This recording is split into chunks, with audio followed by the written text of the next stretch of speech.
Hello friends, अभी हम देखेंगे एक्सरसाइज 1.4। उसके पहले हम लोग देखेंगे थ्योरम 4 एंड थ्योरम नंबर 5। अभी x is any rational number और उसका डेसिमल एक्सपांशन अगर टर्मिनेट होता है, देन अगर x को हम p बाई क्यू के फॉर्म में लिखते हैं तो q के फैक्टर्स होंगे 2 to power m into 5 to power n। अगर टर्मिनेट होते हैं तो ये फैक्टर्स रहेंगे। ये है थ्योरम 4। अभी इसका कॉन्वर्स थ्योरम, ये है converse theorem. If x is equal to p by q and factors of q is of the form 2 to the power m into 5 to the power n, अगर इसके factors a है, then x will have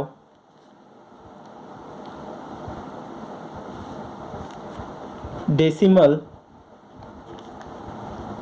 expansion terminate, देखिए terminate वाला decimal expansion होगा। ठीक है, अभी हम लोग एक्सरसाइज देखते हैं। तो अभी हम देखेंगे क्वेश्चन नंबर 1। इसमें दिया है विदाउट लॉन्ग डिवीजन आपको फाइंड आउट करना है कि rational number have terminate decimal expansion और non terminate repeating decimal expansion. तो क्वेश्चन नंबर फर्स्ट दिया है, इसको हम लेते हैं let 13/3125 is equal to P by Q. ठीक है, ऐसा दिया है।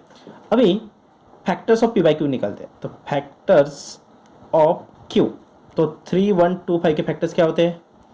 5 का पावर 5, डैट मीन्स इसको हम लिख सकते हैं 5 का पावर 5 इंटू 2 का power 0। That means q have factors 2 to power m into 5 to power n। So therefore it will have terminate decimal expansion. तो ये टर्मिनेट वाला रहेगा। क्यों? क्योंकि इसके फैक्टर कौन से फॉर्मेट में? ये फॉर्मेट में दिए हुए हैं। Is this clear? अभी सेकंड क्वेश्चन करते हैं।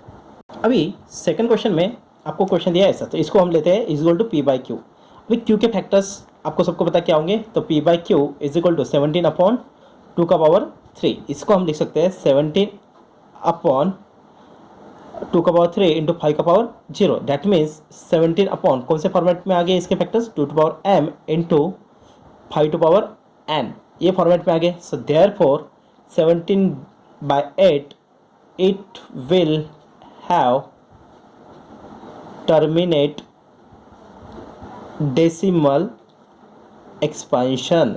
Is this clear? अभी सेकंड क्वेश्चन, थर्ड क्वेश्चन करते हैं। अभी इसको लेते हैं पी बाई क्यू। अभी क्यू के फैक्टर्स चेक करते हैं। फैक्टर्स ऑफ क्यू कौन से आएंगे इसके? 5 इंटू 7 इंटू 13, ये फैक्टर्स हो गए। तो क्यू के अभी is not in the form 2 to power m into 5 power n। That is factors of q is not of form, कौन से फॉर्म में नहीं है? 2 to power m into 5 to power n।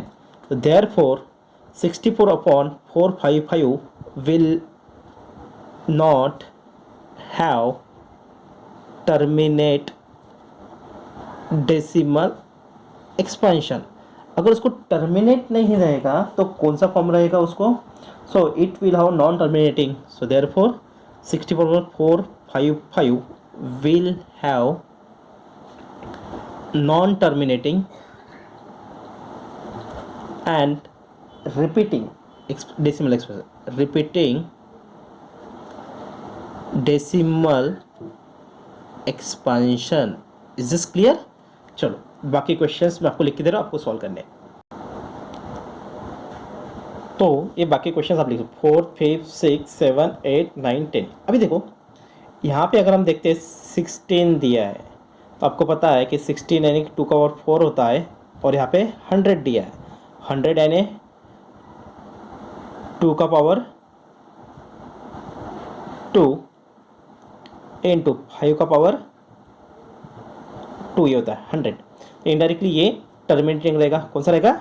Terminating 2। और यहाँ पे देखो अभी 343 है, यानी कि इसका किसका रहेगा? 7 का क्यूब। तो ये नॉन टर्मिनेटिंग एंड रिपीटिंग रहेगा। यहाँ पे ये 2 और 5 के फॉर्म में दिया, तो ये क्या रहेगा? टर्मिनेटिंग रहेगा। यहाँ पे ऑलरेडी यहाँ पे 7 एक्स्ट्रा दे दिया, तो ये नॉन टर्मिनेटिंग एंड रिपीटिंग रहेगा। यहाँ पे 15, अभी देखो 15 का होता है 6, 3 इंटू 5, बट ये इसको डिवाइड चला जाएगा तो 2/5। तो ये कौन सा हो गया, टर्मिनेटिंग हो गया। यहाँ पे 35, यहाँ पे अभी 5 का डिवीजन गया तो 7/10, तो ये टर्मिनेटिंग हो गया। देन यहाँ पे 77, 7 का डिवीजन गया तो कितना होगा 11/30, यानी कि 11/3 इंटू 10, तो ये 3 एक्स्ट्रा आ गया, तो ये नॉन टर्मिनेटिंग एंड रिपीटिंग हो गया। ठीक है, चलो नोट इट डाउन।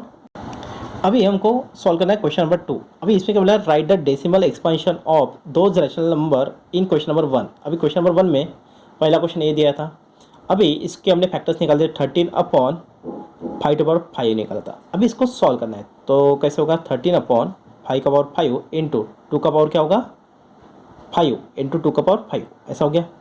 इसी को हम लोग लिख सकते हैं अभी 13 इंटू 32/5 का पावर 5 इंटू 2 का पावर 5, तो 13 इंटू 32, इन दोनों का मल्टीप्लिकेशन हम लोग करते हैं तो हमको आंसर मिलेगा 416 और डिवाइडेड बाय 2 इंटू 5 का पावर 5। तो कितने डिजिट्स के बाद में इसका एक्सपेंशन होना चाहिए 5 डिजिट्स, क्योंकि ये पावर कितना है 5, यानी कि 4 1 6 1 2 3 हो गया, 4 5 और यहाँ पे point 0.00416, this is the decimal expansion. समझ में आ गया। तो ये अगर 5 है तो 5 डिजिट के बाद में रहेगा, अगर ये 6 है तो 6 डिजिट, 3 है तो 3 डिजिट। ऐसे आपको बाकी क्वेश्चन भी सॉल्व करने। अभी हम देखते हैं क्वेश्चन नंबर 3। इस क्वेश्चन में क्या बोला है, check whether the given numbers are rational और not. If rational then write in the form p by q and what can you say about the factors of q। अभी ये number यहाँ पे टर्मिनेट हो गया, नंबर्स आर टर्मिनेट, अगर terminate हो गया तो नंबर कौन सा आता है, therefore x is equal to 43.123456789 is a rational number, terminate हो गया रैशनल।